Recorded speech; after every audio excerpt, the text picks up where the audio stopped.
अच्छा एक चीज मुझे बताओ, एडवोकेट के अंदर अपना एक अलग ही जुनून होता है कि हम तो पुलिस वालों की सुनते नहीं है। पुलिस वालों का एक अलग ही होता है, उनको एडवोकेट को देख करके गुस्सा सा आता है, ऐसा फील होता है कभी?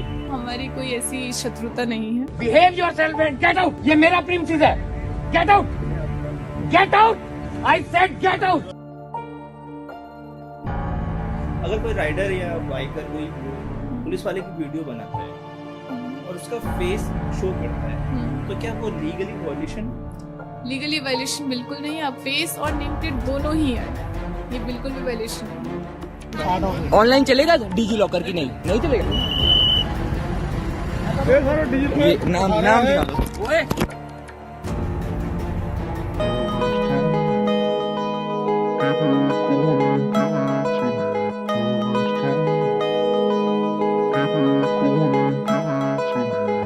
अच्छा, पुलिस क्या प्राइवेट नंबर देखकर, नंबर प्लेट देख करके फोटो ले सकती है बिना परमिशन के? अगर आपने इम्प्रॉपर गाड़ी पार्क की हुई है, फोटो ले सकती है, उसको आपकी परमिशन की रिक्वायरमेंट कहीं से नहीं है।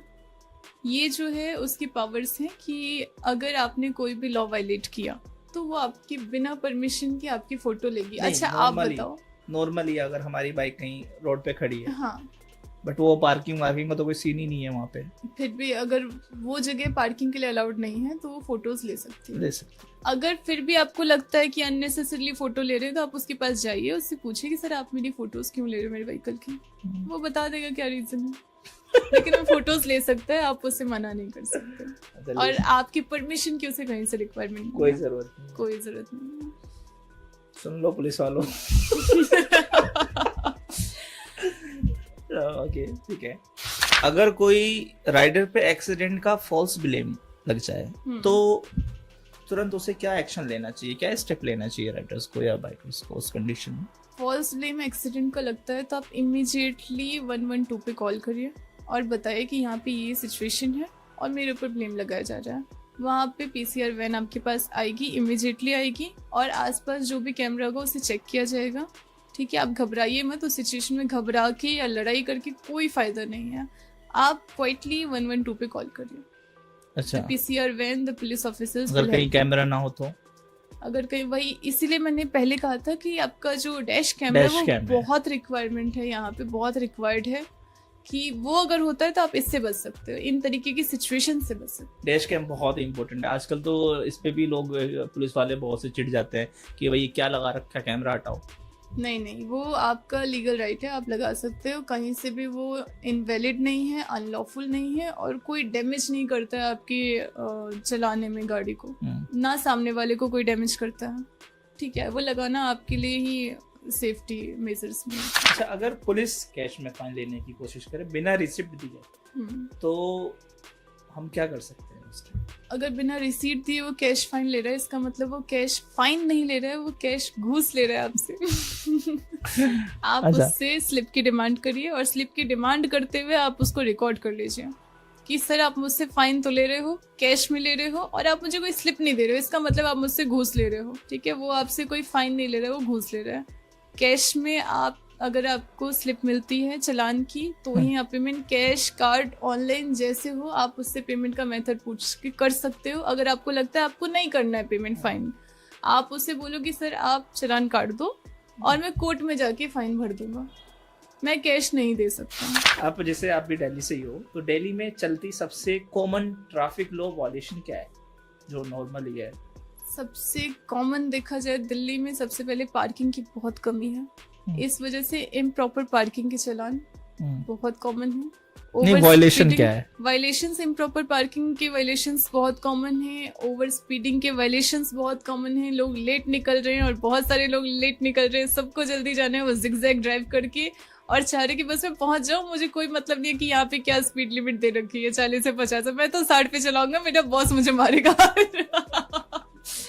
ओवर स्पीड बहुत होता है, इम्प्रॉपर पार्किंग बहुत होता है, रेड लाइट जंपिंग बहुत होता है। लोग देखते कि भाई रेड लाइट तो है लेकिन आसपास कोई नहीं निकल सकता हूँ, वो ये नहीं देख रहे कि उनका चालान कट रहा है, वो जो लॉ को वायलेट कर रहे हैं और वायलेटर्स के फॉर्म में आ रहे हैं। तो भाई बचो इससे यार, काई को पैसा देना वहाँ पे। हमारे जो फरीदाबाद के जो वो ट्रैफिक ताऊ आए तो उन्होंने कहा था कि चालान ना कटवाओ, जो पैसा है ना उसको कुछ घर में लाके खाओ। बिल्कुल। और एक और चीज है कि दुर्घटना से देर भली, हम हर जगह पढ़ते हैं। 1-2 मिनट रुक जाओ यार। अच्छा, ऑनलाइन चालान चेक करने का और पेमेंट का सेफ मेथड क्या है, कुछ पता है? ऑनलाइन चालान चेक करने का और पेमेंट करने के तो बहुत सारे साइट्स आपको मिल जाएंगे, लेकिन सबसे सेफ है वर्चुअल कोर्ट। अच्छा, वर्चुअल कोर्ट। वर्चुअल कोर्ट पे आप अपने चालान चेक कर सकते हैं, अपने नोटिस चेक कर सकते हैं।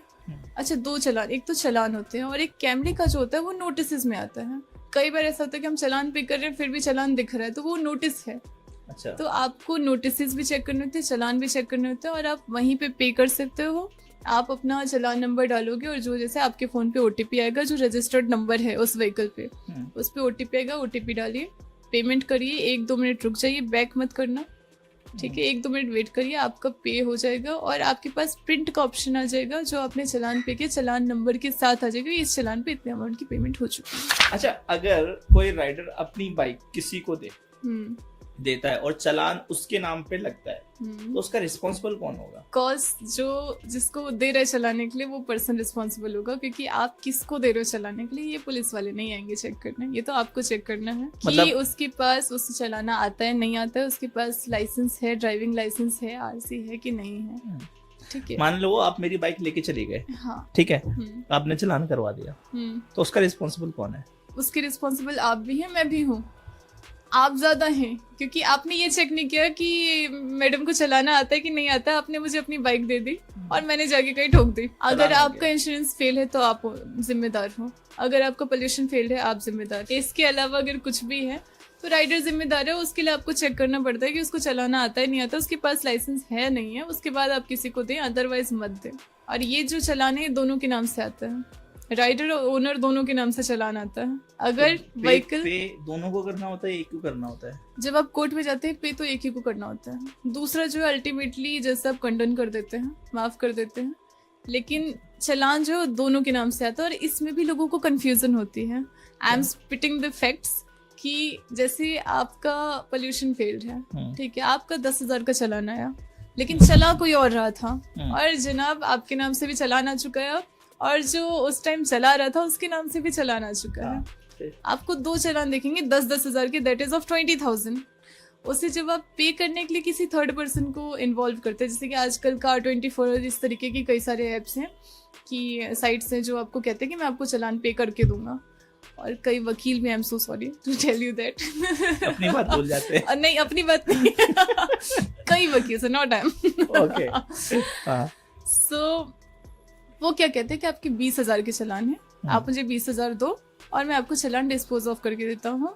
उस सिचुएशन में आपको ये जानना जरूरी है कि आपका चालान सिर्फ एक ही पर्सन का कटेगा, जिससे आप दूसरा चालान माफ कर देते हैं, ठीक है। आपका 10,000 का ही चालान है।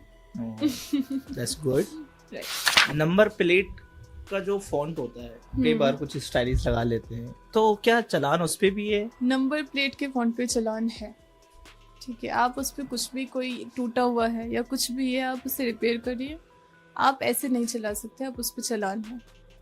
अच्छा, क्या स्टेट के हिसाब से ट्रैफिक रूल्स चेंज होता है?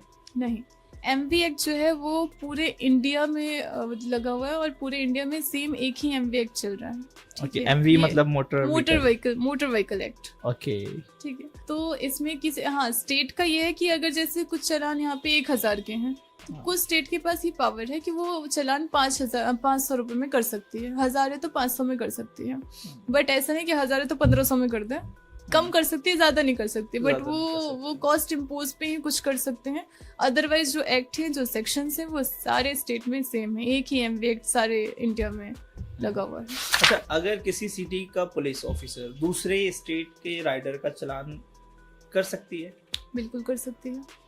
आप दिल्ली में तो बहुत अच्छे से चला रहे हैं गाड़ी, और जैसे आप पंजाब में गए तो आप बदमाश बन गए कि अब तो मैं ओवर स्पीड चलाऊंगा, तो वहाँ की जो पुलिस है आपका चालान कर देगी, इररिस्पेक्टिव ऑफ द फैक्ट कि आप दिल्ली के राइडर हो।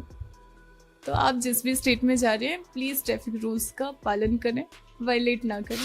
अच्छा, कई बार जैसे हमें पुलिस रोकती है, ठीक है, चेकिंग के लिए कुछ भी ऐसा, तो क्या किसी फीमेल राइडर के केस में फीमेल कांस्टेबल का होना जरूरी है ड्यूरिंग द चेकिंग? ऐसी जरूरत नहीं है, क्योंकि चेकिंग आपकी फिजिकली नहीं हो रही है, चेकिंग आपके डॉक्यूमेंट्स की हो रही है।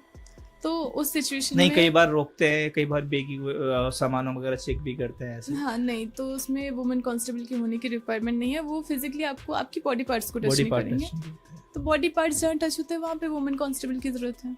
अदरवाइज लॉ के लिए, एमवी एक्ट के लिए वुमेन और मैन दोनों सेम है, दोनों पे सेम सेक्शन लगेगा और सेम तरीके से दोनों से बातचीत की जाएगी। अगर आपने कहीं कुछ वायलेशन किया है तो सेम तरीके से फाइन इम्पोज होगा। आजकल सोशल मीडिया पे पुलिस की हिरासमेंट की वीडियोस वायरल हो रही है, ठीक है, क्या उनमें लोग अपनी सेफ्टी के लिए रिकॉर्ड कर सकते हैं उसको? बिल्कुल रिकॉर्ड कर सकते हैं, ये आपका राइट है। अगर आपको कोई भी हेरेस कर रहा है, कोई भी पर्सन हो, चाहे वो पुलिस ऑफिशियल हो, किसी भी ऊंचे से ऊंचे पोस्ट पे हो, आप इंडिया के सिटीजन हो और बीइंग अ सिटीजन आपको कोई भी हेरेस नहीं कर सकता है। आपके पास फंडामेंटल राइट्स हैं और उस राइट्स के तहत आप इंडिया में बहुत फ्रीली रह सकते हो।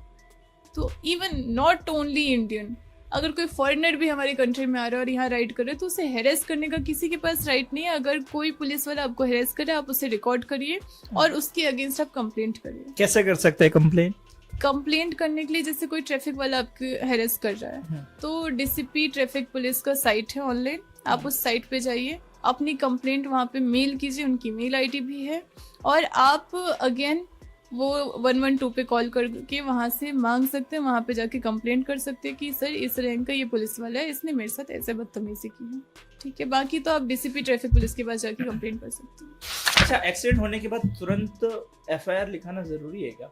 अगर एक्सीडेंट हो जाता है आप इमीडिएटली एफआईआर लिखवाइए without any delay, immediately FIR. सबसे पहले तो एमएलसी, अगर आपको चोट लगी है आप एमएलसी करवाओ। पीसीआर कॉल करने की कंडीशन में हो तो आप पीसीआर कॉल करो, 112 करो, नहीं तो आपको हॉस्पिटल लेके जाया जाएगा, एमएलसी होगा। जैसे आप होश में आते हैं आप सबसे पहले कॉल करके पुलिस को बुलाइए। अगर आप जाने की कंडीशन में आप थाने जाके एफआईआर करवाइए without any delay. Police FIR लिखने से मना कर दे तो राइडर या बाइकर्स उस टाइम पे क्या करें? आप एक कंप्लेंट दीजिए, उसकी डीडी एंट्री करवा लीजिए। उस कंप्लेंट को आप स्पीड पोस्ट भी कर सकते हैं। कंप्लेंट लिखिए और पुलिस स्टेशन का एड्रेस डाल के उसको स्पीड पोस्ट कर दीजिए और उसका जो आपके पास एक स्लिप आता है वो रख लीजिए। ट्रैक आईडी होता है, वो ट्रैक आईडी आप रख लीजिए कि आपका स्पीड पोस्ट पहुंच चुका है थाने में। आप पहले एसएचओ को दीजिए, उसके बाद आप एसीपी डीसीपी सबको दीजिए। अगर विद इन 2 और 3 वीक्स कोई एक्शन नहीं हो रहा है, आप कोर्ट आइए, हम बैठे, हम हेल्प करेंगे आपकी। अच्छा, क्या वुमेन्स राइडर्स के लिए कोई स्पेशली लीगल प्रोटेक्शन अवेलेबल है क्या? एमवी एक्ट में या कहीं भी जो भी सेक्शंस हैं इंडिया में, वो मेन और वुमेन दोनों के लिए इक्वल हैं। इक्वेलिटी की हम बात करते हैं हर जगह, तो ऐसा कुछ भी नहीं है कि वुमेन्स के लिए कुछ अलग से प्रोटेक्शन है। जो प्रोटेक्शन आपके पास है वुमेन्स की बात। क्या सजेशन क्या है उन राइडर्स के लिए जो हिरासमेंट फेस करते हैं लेकिन डरे हुए होते हैं केस करने से, एफआईआर करने से, कंप्लेन करने से डरते हैं, तो क्या है आपका उन लोगों के लिए सजेशन? कई बार ऐसा होता है कि हम किसी एक पर्सन से हेरेस हो जाते हैं तो हम सोचते हैं कि यार सब जगह मेरे साथ ऐसे ही होने वाला है, इससे बेटर है कि मैं चुप बैठ जाऊं। लेकिन कब तक? आप जब हेरेस हो रहे हो तो सिर्फ आप हेरेस नहीं हो रहे हो, आपके साथ आपकी पूरी फैमिली उस चीज को झेलती है, आपकी आगे की जनरेशन उस चीज को झेल सकती है। तो इससे बेटर है कि आप हिम्मत करिए, आप उसके अगेंस्ट कंप्लेंट करिए। हाथ की 5 उंगलियां बराबर नहीं होती जनाब। अगर एक पुलिस वाले ने आपके साथ बदतमीजी किया, दूसरा पुलिस वाला उसके अगेंस्ट एक्शन भी लेगा और आपको जरूर न्याय मिलेगा। तो आप केस के लिए जाइए, आप आवाज उठाइए। आवाज उठानी जरूरी है, आवाज उठानी जरूरी है। रोड सेफ्टी के लिए लॉ इन्फोर्समेंट और राइडर दोनों की रिस्पॉन्सिबिलिटी क्या क्या होनी चाहिए? राइडर्स और जहाँ तक बात करें पुलिस ऑफिसर्स अगर आपको रोक रहे हैं तो आपको बताएं कि आपकी क्या गलती थी, क्यों रोका गया, और आप जो है उनसे पूछें पोलाइटली क्या हुआ था, राइट ना। वो आपसे अननेसेसरली पैसे लें, पैसों की डिमांड करें, और ना आप अपने राइट्स भूल करके और सामने वाले के राइट्स भूल करके उसके ऊपर कोई एक्शन लें, ठीक है। तो ये चीज़ें हैं। पुलिस वाला अगर आपको अवेयर कर रहा है कि भाई आप हेलमेट ठीक से पहन लो, तो आप पहन लो, ठीक है। आपके फायदे के लिए बोल रहे हैं, आपके फायदे के लिए बोल रहे हैं। जो भी सेक्शंस हैं, जो भी चीजें हैं, वो सब आपके फायदे के लिए हैं, वो पब्लिक एट लार्ज के फायदे के लिए हैं। अच्छा, जब एक्सीडेंट थर्ड पार्टी इंश्योरेंस से डील करे तो राइडर या जो भी बाइकर्स है लीगली स्टेप क्या लेना चाहिए? जब बात आती है थर्ड पर्सन की, थर्ड पार्टी इंश्योरेंस की, थर्ड पार्टी की इंश्योरेंस की बात आ रही है तो आपका फर्स्ट पार्टी आपकी व्हीकल है, सेकंड पार्टी आप खुद हो। और थर्ड पार्टी वो है जिसका एक्सीडेंट हुआ है, ठीक है। तो वो इंश्योरेंस सेम आप वैसे क्लेम कर सकते हो जैसे आप अपने, जब आपका थर्ड पार्टी नहीं था तब आप क्लेम कर रहे थे, और सारे राइट्स आपके पास अवेलेबल हैं। मतलब इट मींस कि सामने वाला बंदा है, हाँ, उसका इंश्योरेंस से हम अपने उस पर ले सकते हैं। क्लेम ले सकते हैं आप। जैसे आप पहले जब आपका फर्स्ट पार्टी इंश्योरेंस था, जब आप अपने लिए कर रहे थे, यहाँ पे थर्ड पार्टी मैंने आपको समझाया, फर्स्ट पार्टी आपकी व्हीकल है, सेकंड पार्टी आप खुद हो, और थर्ड पार्टी वो पर्सन से एक्सीडेंट हुआ है। तो क्या लीगली स्टेप लेना चाहिए? जैसे आप इंश्योरेंस में अपने लिए क्लेम कर रहे थे, सेम वैसे आप उसके लिए भी क्लेम कर सकते हैं। सारे स्टेप सेम, कुछ भी अलग नहीं है। अगर कोई राइडर या बाइकर कोई भी हो, पुलिस वाले की वीडियो बनाता है और उसका फेस शो करता है, तो क्या वो लीगली वायलेशन? लीगली वायलेशन बिल्कुल नहीं है। आप उसका फेस, और कोशिश कीजिए कि उसका जो नेम प्लेट है जिसमें उसका नाम, उसका रैंक लिखा होता है, वो आए, फेस और नेम प्लेट दोनों ही आए। ये बिल्कुल भी वायलेशन नहीं है। तो क्या आपको लगता है कि रोड सेफ्टी और कैंपेनिंग्स में लीगल एजुकेशंस भी इंक्लूड करनी चाहिए? लीगल अवेयरनेस जो भी है आपके रोड सेफ्टी के रिगार्डिंग, वो सबको पता होनी चाहिए।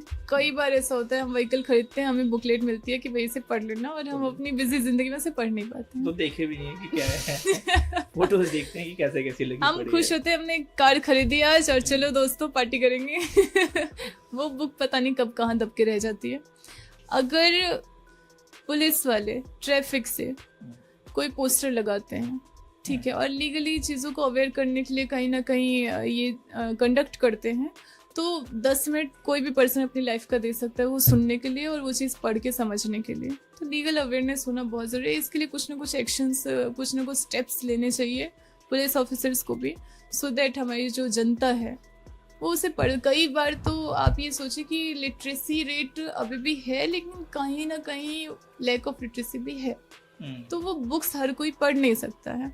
अगर आप उसे पोस्टर्स के माध्यम से समझाते हैं, अगर आप कोई ऐसी चीज़ें, कोई स्टेप्स कंडक्ट करते हैं जिससे आप बैठ के 15-20 पब्लिक को कुछ बता रहे हैं कि जी ऐसे ऐसे चलाना है, वो पब्लिक ज्वाइन कर रही है, जनता ज्वाइन कर रही है, ज़रूर करेगी अगर आप बोलेंगे तो इससे हमारी जो रोड सेफ्टी वो बढ़ेगी, एक्सीडेंट्स जितने हो रहे हैं वो कम होंगे, लोग चीज़ों के बारे में अवेयर होंगे। तो इसके लिए ट्रैफिक पुलिस ऑफिशियल्स को ज़रूर कुछ ना कुछ एक्शन लेना चाहिए, आई रिक्वेस्ट। अच्छा, एक चीज़ मुझे बताओ, तो मोस्टली जो आप जैसे एक एडवोकेट हो, ठीक है, तो एडवोकेट के अंदर अपना एक अलग ही जुनून होता है कि हम तो पुलिस वालों की सुनते नहीं है। पुलिस वालों का एक अलग ही होता है, उनको एडवोकेट को देख करके गुस्सा सा आता है, ऐसा फील होता है कभी ये, कभी आपस में? जैसे आपने पढ़ा होगा ना डेमोक्रेसी के पिलर्स, 3 पिलर्स हैं, वैसे ही आपकी जो लीगैलिटी है, पुलिस और वकील इसके पिलर्स हैं, राइट। जैसे कोई एफआईआर रजिस्टर हो रही है, पुलिस रजिस्टर कर रही है, जब केस लड़ना है वकील चाहिए आपको। वकील और पुलिस का एक ना लोकल कहावत है कि दामन चोली का रिश्ता है पुलिस और वकील का। तो हमारी कोई ऐसी शत्रुता नहीं है, बट अक्सर ऐसा होने को देखता है, उनकी कन्फ्रंटेशन होती है, कन्फ्रंटेशन कोर्ट में होती है, कई बार होती है, लेकिन कोई किसी से अबव नहीं है, ठीक है। हमें एक दूसरे की जरूरत है, ठीक है, और हमारा साथ ही इस समाज को न्याय दिलवाने में सक्षम हो पाता है। बिल्कुल बिल्कुल। आखिर आपके रिस्पॉन्सिबल राइडर का मतलब, जैसे अभी हमें समझ में आया आपकी बातों से, सिर्फ हेलमेट पहनना नहीं होता, बल्कि लोगों को समझना भी बहुत ज़रूरी है। तो आपका फाइनल मैसेज क्या होगा सब राइडर्स के लिए? मेरा फाइनल मैसेज यही होगा कि आप लोग कभी ये मत सोचे कि पुलिस आपको हिरास करने के लिए, या फिर कभी आप ये ना सोचे कि जी ओवर स्पीडिंग और ये सब जो है वो स्पीड लिमिट्स हमें परेशान करने के लिए लगाए गए हैं। आप थोड़ा ध्यान से चलाइए, ये आपकी सेफ्टी के लिए भी ज़रूरत है, और जो आपके साथ बाकी लोग चला रहे हैं उनकी सेफ्टी के लिए भी ज़रूरी है। आपके घर पे भी आपका परिवार आपका वेट कर रहा है, उनके घर पे भी उनका परिवार वेट कर रहा है। तो थोड़ा स्लो चलाइए, थोड़े जो ट्रैफिक लॉज हैं उनका पालन करिए, खुद भी सेफ रहिए, सबको सेफ रखिए। सेफ्टी का मतलब सिर्फ ब्रेक्स और गियर्स नहीं है, लीगल अवेयरनेस भी है। सो अपने राइट्स पहचानो, फॉलो करो भाई मोटोकास्ट को, तभी तो पहचानोगे।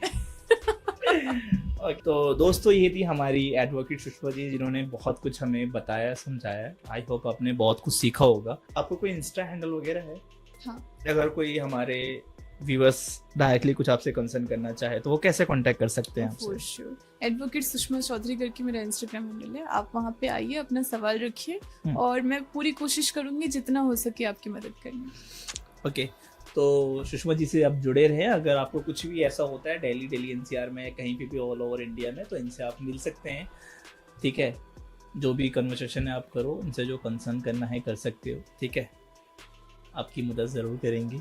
अगर वीडियो आपको अच्छा लगा हो तो हमें लाइक करो, शेयर करो, अपने इस वीडियो को अपने राइडिंग ग्रुप के साथ शेयर करो, क्योंकि अवेयरनेस बहुत ज़रूरी है। जैसे हमारे लिए हेलमेट्स, राइडिंग गियर्स बहुत ही इंपॉर्टेंट होता है, हम उसके बगैर कहीं नहीं जाते, राइट।